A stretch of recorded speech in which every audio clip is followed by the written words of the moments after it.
નમસ્કાર દર્શક મિત્રો, આપ જોઈ રહ્યા છો વિક્રમ ન્યૂઝ. હવે જોઈએ અગત્યના સમાચાર. બનાસકાંઠા જિલ્લાના ભાભરમાં સ્મશાન ભૂમિ જવાના રસ્તે ખાડા પડી ગયા છે, પણ કોઈ તંત્ર જાણ આપતું નથી.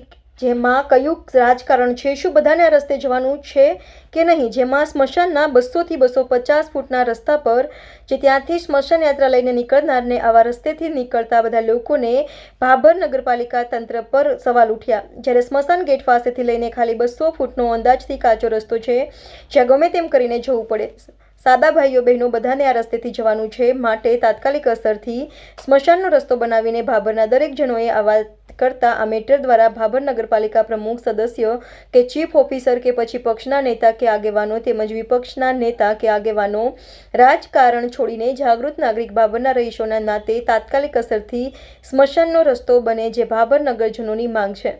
જેમાં લાઇટો પણ બંધ જોવા મળી છે. ભાભરને જ્યારે ધર્મનગરીને અંધેરી નગરી તેવું લાગે છે.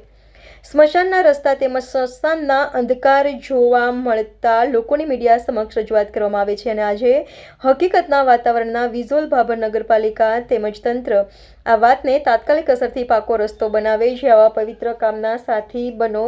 જે ભાભર નગરજનોની આવતા રસ્તા જોતા દરેક લાગણી દુભાતી છે, જે તંત્ર તાત્કાલિક અસરથી સ્મશાનના રસ્તાને લાઇટો ચાલુ કરવા માટે રજૂઆત કરેલી છે. રિપોર્ટર યોગેશભાઈ જોશી, અભિક્રમ ન્યૂઝ, ભાભર.